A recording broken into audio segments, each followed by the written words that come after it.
Gold, trusted gold buyers. మీరు తాకట్టు పెట్టిన బంగారాన్ని విడిపించి ఈ రోజు ఉన్న మార్కెట్ ధరకు కొనబడను. సో అదే బీఆర్ఎస్ పార్టీకి సంబంధించి రెండు కీలక నేతలకు ఊహాగానాలు విపరీతంగా వినిపిస్తున్నాయి. అందులోనూ ప్రధానంగా వినిపిస్తోంది కాంగ్రెస్ సీనియర్ లీడర్, మాజీ ఎమ్మెల్యే, మాజీ ఎమ్మెల్సీ జీవన్ రెడ్డి గారు బీఆర్ఎస్ పార్టీలో జాయిన్ అవుతారు. ఆయన కూడా ఒక డెసిషన్ తీసుకోబోతున్నారు, అనౌన్స్ చేస్తారు అనేది. అంటే అక్కడ ఆల్టర్నేట్ లేదు ఆయనకి. ఇప్పుడు సంజయ్ గారు ఇందులోంచి అందులో పోయారు, ఆయనకు టికెట్ కన్ఫర్మ్ అవుతుంది. నెక్స్ట్ ఆయన టికెట్ కన్ఫర్మ్ అయినాక ఈయన ఏ పార్టీలో పోవాలి?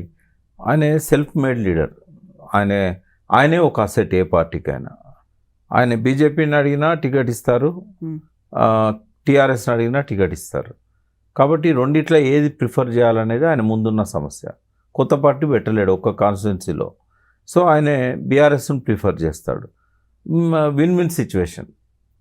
సంజయ్ పోయినందుకు ఆ స్థానాన్ని గెలిపించుకోవాలని బీఆర్ఎస్కి ఉంటుంది. ఉన్నప్పుడు Jeevan Reddy is the best option అవుతారు. జీవన్ రెడ్డిలో కొన్ని మంచి క్యారెక్టర్స్ ఉన్నాయి. ఒకటి, మోస్ట్ సీనియర్ లీడరే కాకుండా నాన్ కరప్టెడ్. ఆయన ఏం ప్రజలకు డబ్బులు ఇచ్చి సారబోసి ఓట్లు అడగాడు. అటువంటి లీడర్స్ లేరు. కాబట్టి అది పార్టీకి ఒక అసెట్ అవుతాడు ఆయన. తర్వాత ఆయనకున్న ఎక్స్పీరియన్స్ టీడీపీలో కానీ కాంగ్రెస్లో కానీ 40 ఏళ్ళ సుదీర్ఘ ప్రయాణంలో ఒక అడ్వకేట్గా ప్రస్థానం మొదలుపెట్టి ఎన్నో శాఖలకు ఆయన మంత్రిగా పనిచేశాడు. ఎప్పుడు అసెంబ్లీలో చర్చ జరిగినా తెలంగాణ కోసం నిలబడ్డాడు.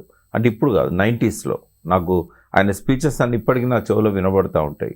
97లో అసెంబ్లీలో తెలంగాణ మీద చర్చ జరిగినప్పుడు కూడా ఆయన అనర్గళంగా తెలంగాణ మీద మాట్లాడాడు. కాబట్టి పార్టీకి ఒక అసెట్ ఆయన రావడం అనేది ఆయనకు ఒక అసెట్ అవుతుంది. ఓకే, సో బీఆర్ఎస్ పార్టీలోనే జాయిన్ అవుతారని మీరు అనుకుంటున్నారు? నేను 100% ఇలానే వస్తాడు. ఎందుకంటే ఆయన మెచ్యూర్డ్ పొలిటీషియన్. బీజేపీ అక్కడ ఏం లేదు జగిత్యాలలో. ఒకవేళ ఆయన బీజేపీలో పోతే ఆయనకు మైనస్ అవుతుంది అక్కడ. ఓకే, సో ఇప్పుడు రెండో లీడర్ గురించి మాట్లాడుకుంటే ఈటెల రాజేందర్. ఆయన నన్ను బీఆర్ఎస్ పార్టీ మెడల్ పట్టి బయటికి గెంటేసింది, 5 ఏళ్ళు అయింది, ఆ తర్వాత నేను ఇప్పుడు రెస్పాండ్ అవుతున్నాను అని ఆయన మాట్లాడారు. నేను శోభ మళ్ళీ బీఆర్ఎస్లోకి వెళ్తాము అనేటువంటి మాటలు ప్రచారాలు చేస్తున్నారు అనే దాని మీద. సో ఈటెల రాజేందర్ నేను వెళ్ళను అనే మాట చెప్తున్నారు. బట్ ఆయన పేరు ఎందుకని పదే పదే వినిపిస్తోంది?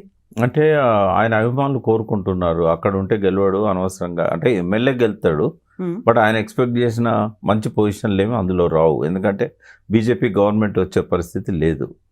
మళ్ళీ ఎంపీగానో గెలవాలి, లేకుంటే ఎమ్మెల్యే గెలవాలి. అయితే ఇవాళ ఉన్న సిచ్యువేషన్లో ఆయన కొంతకాలం మంత్రిగా ప్రజల మెప్పు పొందాడు.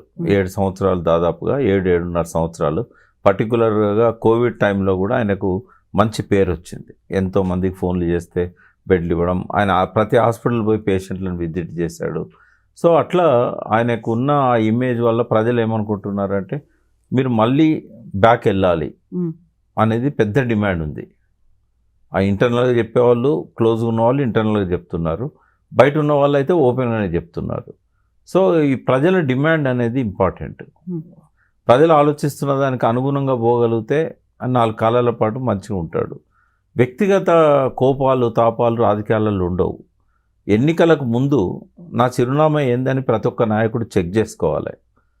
ఇక్కడ ఉంటే నీకు ఉపయోగం లేదనుకున్నప్పుడు గదో పట్టుకోనో, కడుపులో తలబెట్టో, కాళ్ళు పట్టుకోనో తనకు అనుకున్న పార్టీలోకి ఎవరైనా పోవాల్సి వస్తుంది. ఎందుకంటే అది ఒకరోజు అవమానం కావచ్చు, మనకిష్టం లేని పని కావచ్చు, కానీ శాశ్వతంగా ఒక మంచి స్థానం దొరుకుతుంది. కాబట్టి ఆ రోజు జరిగిన ఈ ఆవేశాలు, అప్పటి కోపం కేసీఆర్ కింద ఉంటుందని నేను అనుకోను ఈయన మీద. ఈయనకు కూడా కేసీఆర్ మీద నన్ను ఇట్లా చేసిండే, అవమానపరిచిండే అనే కోపం శాశ్వతంగా ఉంటుందని నేను అనుకోను. రాజకీయాలలో ఇద్దరు మెచ్యూర్డ్ పీపుల్, కేసీఆర్ అయినా రాజేందర్ అయినా. కాబట్టి ఈ కోపాలు తాపాలు వాటిని ఇంకా కంటిన్యూ చేస్తారని నేను అనుకోను. డెఫినెట్గా వచ్చే అవకాశం అయితే ఉంది. కాకపోతే ఎప్పుడు అనౌన్స్ చేస్తారనేది వీ హ్యావ్ టు వెయిట్. ఇప్పుడు ఆయన అంత సీరియస్గా వాయిస్ చెప్పారు, వెళ్ళను, అంగీలు మార్చినంత ఈజీ కాదు రాజకీయ పార్టీ మార్చడం అంటే, అలాంటి పని నేను అస్సలే చేయను, ఒకసారి మారడమే తప్పు, అలాంటిది మళ్ళీ ఇంకోసారి ఆ తప్పు చేయను అని అన్న తర్వాత కూడా మళ్ళీ వెళ్తారు అనే స్కోప్ కనిపిస్తుందా? ఆయన క్విట్ చేసినప్పుడు అది అంటే నేనేమంటున్నా అంటే, ఆనాడున్న ప్రత్యేక పరిస్థితులలో ఆయన అందులోంచి బయటకు వచ్చాడు కదా. ప్రజల అవసరాల కోసం, ప్రజల ఆలోచనల కోసం తన అభిప్రాయాలను కూడా మార్చుకొని తలవంచాల్సి వస్తుంది ప్రజల నిర్ణయానికి. రాజకీయ నాయకుడికి ప్రజలే గిట్టరాయి.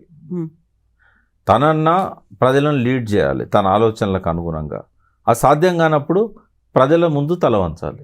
కాబట్టి ప్రజలు కావాలనుకుంటున్నప్పుడు ఆయన రావాల్సి వస్తుంది, ఆయనకు తప్పదు. ఓకే, నేనైతే అందులో ఇంతకంటే పెద్ద స్థానం ఆయనకు వస్తుందని నేను ఆశించట్లేదు బీజేపీలో. కనీసం స్టేట్ ప్రెసిడెంట్ కూడా ఇవ్వలేకపోయారు. ఇక బీసీ ముఖ్యమంత్రి ఏం చేస్తారు వాళ్ళు? ఇంకా టైం ఉంది కదా, ఎలక్షన్స్కి ఇంకో 2 ఏళ్ల కాలం ఉంది అంటే కాబట్టి వాళ్ళ 2 ఏళ్లలో ఆలోచన సరళి. ఫస్ట్ ఏంటంటే ఏ పదవి ఇవ్వాలన్నా ఆర్ఎస్ఎస్ బ్యాక్గ్రౌండ్ ఫస్ట్ ఉండాలి. ఈయనేమో కట్టర్ ఆర్ఎస్ఎస్ వ్యతిరేకంగా పెరిగినోడు, అంటే వ్యతిరేకంగా అని చెప్పకపోయినా లెఫ్ట్ చింత తెచ్చిన 2 డిఫరెంట్ డైరెక్షన్స్ నుంచి వచ్చిన వాళ్ళు. చింత తెచ్చిన పులుపు చావదు అన్నట్టుగా ఈ లెఫ్ట్లో ఉన్న వాళ్ళకు నువ్వు ఏం చెయ్యి, పైకి జై శ్రీరామ్ అన్నా కూడా లోపల ఉండేది ఉంటుంది. కాబట్టి వాళ్ళు హార్డ్ కోర్ వాళ్ళకే పదవులు ఇస్తారు. ఆర్ఎస్ఎస్ వెనకాల టచ్ ఉందా లేదా అనేది చాలా కీలకం. బట్ అదేమన్నా మిరాకిల్ జరిగితే చెప్పలేము రాజేందర్ విషయంలో. నాకు తెలిసినంత వరకు ఆడ కూడా ఇంకోటి బీసీ నాయకునికి ఇవ్వాలన్నప్పుడు రాజేందర్ కంటే కూడా బండి సంజయ్ వాళ్ళకు యాక్సెప్టబుల్ క్యాండిడేట్ అవుతాడు. ముఖ్యమంత్రి క్యాండిడేట్ అయినా పార్టీ అధ్యక్షుడిగా రుజువు చేసుకున్నాడు, కేంద్ర మంత్రిగా ఉన్నాడు, ఆర్ఎస్ఎస్ కార్యకర్త చిన్నప్పటి నుంచి. కాబట్టి వీళ్ళిద్దరి మధ్య కాంపిటీషన్లో ఎవరు వస్తారంటే సంజయ్కి ఇస్తారు. ఇంకా బ్రహ్మల్లో రాజేందర్ ఉండాల్సిన అవసరం లేదు. కాబట్టి this is the best time and decision. Okay, ఏ పార్టీతో పాటుగా ఎక్కడి నుంచి పోటీ చేస్తారు, ఏ పదవి కోసం పోటీ చేస్తారు అనేది, అటు హుజురాబాదా మల్కాజ్గిరియా, ఎమ్మెల్యేనా ఎంపీనా అనేది? హుజురాబాద్ నుంచే ఎమ్మెల్యే చేస్తాడు నేనైతే అనుకుంటున్నా. ఇది అనుకోకుండా ఆయన కలిసి వచ్చిన అవకాశం ఎంపీ అనేది. బట్ ఎంపీగా ఉండి ఆయన ఏదో సాధించాలనే ఆలోచనలో లేడు. ఆయన వాళ్ళ కాన్స్టిట్యున్సీ ప్రజలకు మేలు చేయాలనుకుంటాడు, ఇక్కడ రాష్ట్ర రాజకీయాల్లో కీలకంగా ఉండాలనుకుంటాడు. ఆ పార్టీలో ఉన్న బీఆర్ఎస్లోకి వచ్చిన ఆయన ఎమ్మెల్యేగానే ఉంటాడు. సో ఇప్పుడు మనం కొత్త పార్టీ గురించి మాట్లాడుకున్నట్టుగా సరికొత్త వేదికలు కూడా తెలంగాణ నుంచి రాబోతున్నట్టున్నాయి. అందులోనూ కూడా తెలంగాణ అస్తిత్వ వేదిక. ఇప్పుడు మళ్ళీ సపరేట్గా అస్తిత్వ వేదిక అని ఇప్పుడు ఒకటి మళ్ళీ తీసుకురావాల్సినటువంటి అవసరం, అలాంటి పరిస్థితులు ఉన్నాయా? ఇప్పుడే కాదు, 2014లో కూడా ఉండే. కానీ కేసీఆర్ గారి మీద ఉన్న అపారమైన గౌరవంతో ఆయనే ముఖ్యమంత్రి అయ్యే అవకాశాలు ఉన్నాయి. కాబట్టి ముఖ్యమంత్రి అయిన తర్వాత కూడా ఇంకా ఆయనే ప్రణాళికలో రాసిన అనేక అంశాలు ఖచ్చితంగా ఆ గ్యాప్ అనేది రాకుండా అస్తిత్వాన్ని కాపాడుతాయనే నమ్మకంతో మాలాంటి వాళ్ళమందరం కూడా సైలెంట్గా ఫాలో అయినాం. బట్ అస్తిత్వానికి అప్పుడు కూడా ప్రమాదం ఏర్పడ్డది, ఇప్పుడైతే చాలా ఎక్కువగా ప్రమాదం ఏర్పడ్డది. అయితే ఆ అస్తిత్వం అనే దానిలో చాలా అంశాలు ఉంటాయి. అంటే అప్పుడు ప్రమాదం ఏమి ఏర్పడలేదు, ఆయన ఫుల్ఫిల్ చేయలేకపోయాడు. నేను ఒకటి అడుగుతాను, తెలంగాణ స్కూళ్ళల్లో చెప్పే సిలబస్ ఏదైతే ఉన్నదో ఆ తెలంగాణ అస్తిత్వానికి ప్రతీకగా ఉండాలి. తెలంగాణ అస్తిత్వంలో మన ఆహారపు అలవాట్లు ఉన్నాయి, మన కళలు సాంప్రదాయాలు ఇట్లాంటివన్నీ ఉన్నాయి. మన అంటే సాంస్కృతిక అస్తిత్వం, తర్వాత పురాతత్వ అస్తిత్వం, ఇట్లాంటి అంశాలల్లో కేసీఆర్ గారు దృష్టి పెట్టలేదు.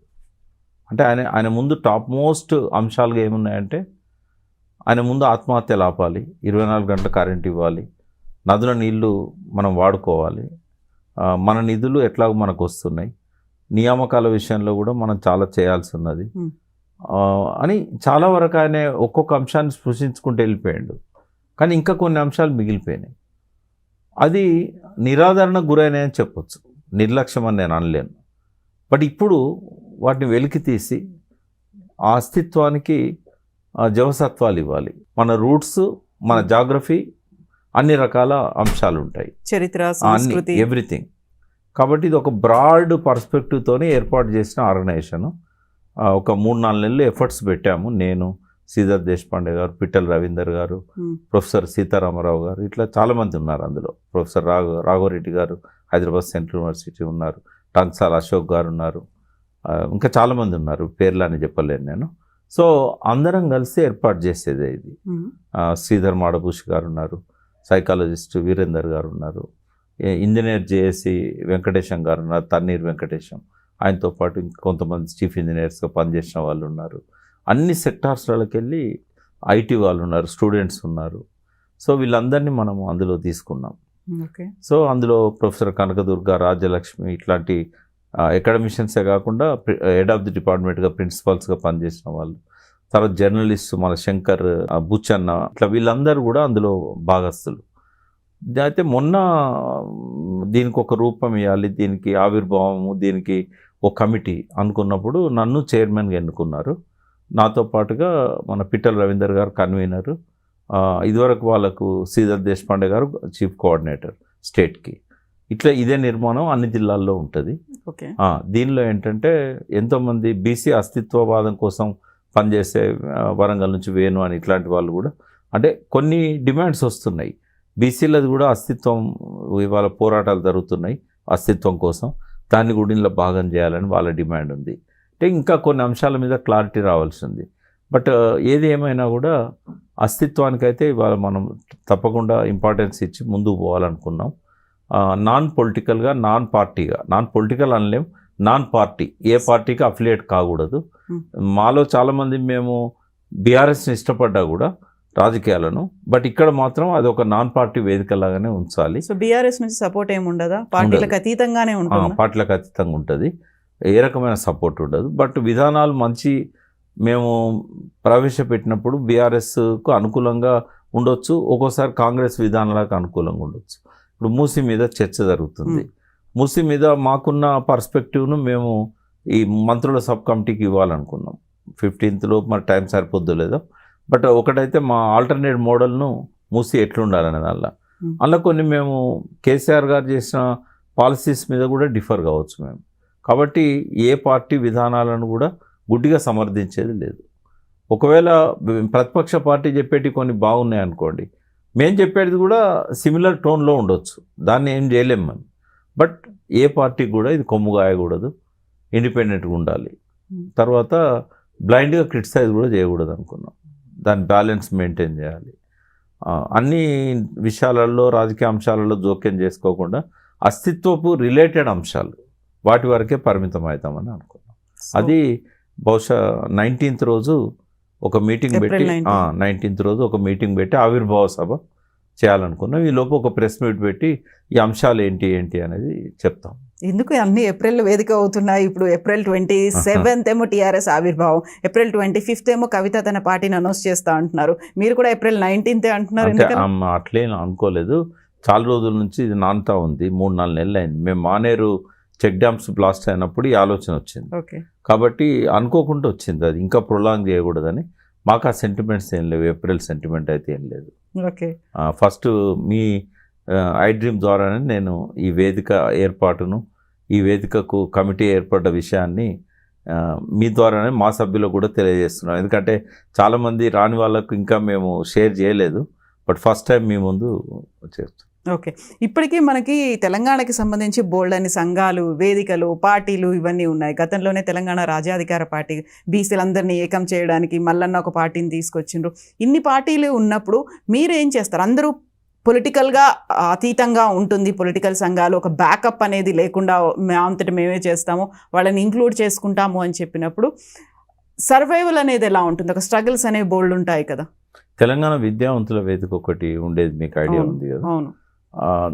కోదండరామ్ గారు, శ్రీధర్ దేశపాండే, విఠల్, వీళ్ళంతా రవీందర్, పిట్టల్ రవీందర్, సేమ్ అదే తరహాలో ఇది కూడా ఎకాడమిక్గా కొంత దీనికి ఎక్కువ ఖర్చు ఏమి ఉండదమ్మా. ఎందుకంటే ఏడికన్నా పోయినప్పుడు అక్కడ ఎవరినో స్పాన్సర్ని భోజనాలు పెట్టమంటాం, వెహికల్స్ ఉన్నాయి ఎవరికి వాళ్ళకు, ఒక్కో దానిలో 4-5 వెళ్తాము. సెమినార్స్ పెట్టినప్పుడు హాల్ ఖర్చు, భోజనాల ఖర్చు ఉంటుంది.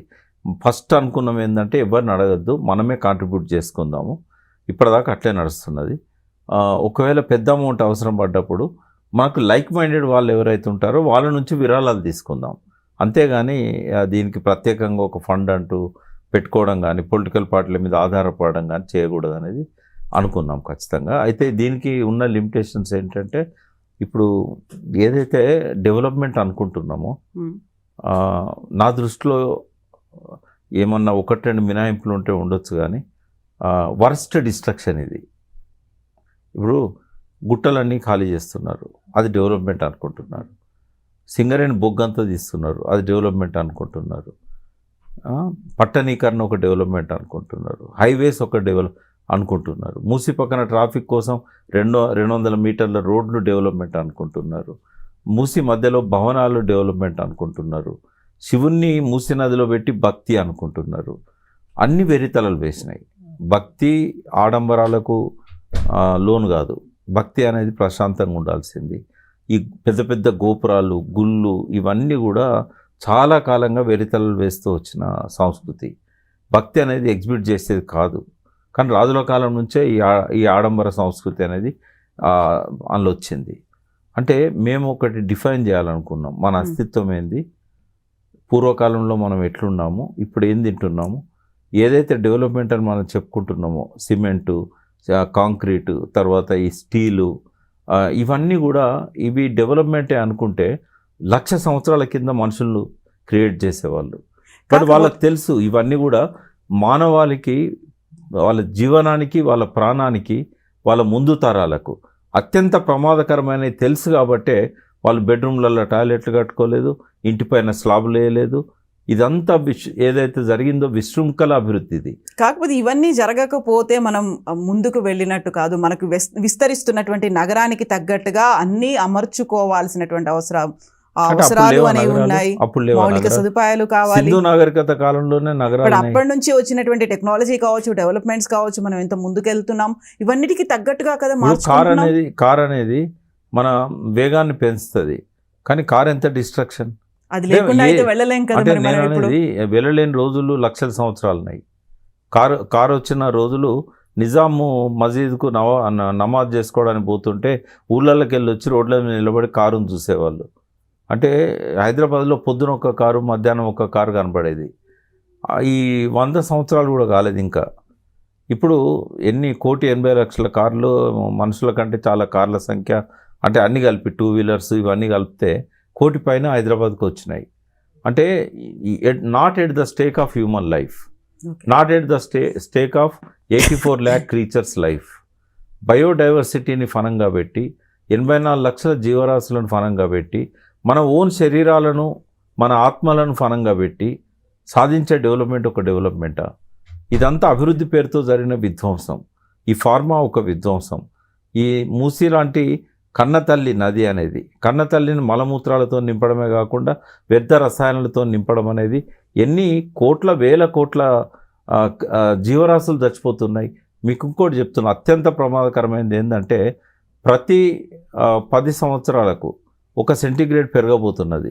ఇంకొక 3 సెంటీగ్రేడ్ కనుక ఉష్ణోగ్రత పెరిగితే ఈ జలచరాలు అనేటివి ఉండవు.